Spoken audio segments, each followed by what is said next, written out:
që nuk bisedat e Benjamin Milejkovskit, po i them mbi emrin e tij origjinal që ka. Po. Milejkovski, është kolon i Polonisë i ardhur në Izrael, në Palestinë, pra kanë pushtuar Palestinën dhe ndërtuan Izraelin.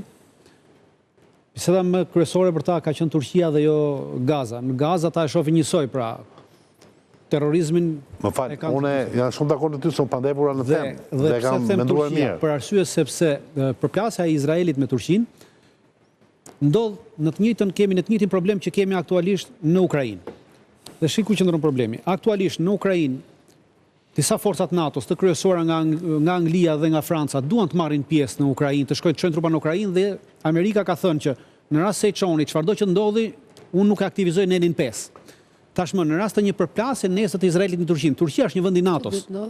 Dhe a do ta aktivizoj nenin 5 për Turqinë, se Izraeli s'është vend i NATO-s. Pra unë mendoj që gjithë tentativa e Po mi, neni 5 funksionon në qoftë se Izraeli sulmon Turqinë. Po pra në rast se sulmon bazat ushtarake të Sirisë. Jo në qoftë se ata hynë në luftë me njëri tjetër. Jo. Në qoftë se Turqia të shpjegon publikun. Izraeli s'është vend i NATO-s. Goze, se kanë debat, e kanë thjesht shpjegues për publikun. Në qoftë se, për shembull, Turqia sulmon Izraelin dhe Izraeli përgjigjet, tu s'ka nevojë për artikull 5. Por qoftë se Izraeli sulmon Turqinë, nga jo çfarë po ndodh tashmë, po duket që është Izraeli ai që do të sepse në rast se turqit vendosen në bazën në Palmira. Izraelitët do ta bombardojnë dhe në rast se bombardojnë bazën dhe ka dëmtime si në materiale si në njerëz në palën turke, turqit mund të kërkojnë aktivizimin e nenit 5.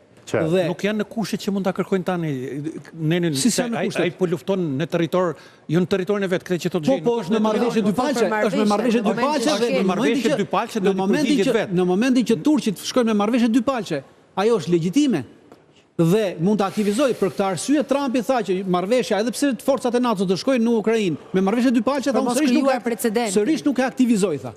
Prandaj këtu është problemi i Izraelit. Dhe sepse Izraeli nuk do të thotë kjo që nesër NATO do të sulmojë Izraelin. Izraeli nëse krijon një marrëveshje, një traktat mbrojtje me Sirinë, do t'i dali vetë Zot. Jo, nuk e shkon për t'i dalë bashkë me NATO. Jo. Nuk mund ta përfshin atë se Izraeli do të shkojë në vendet e NATO.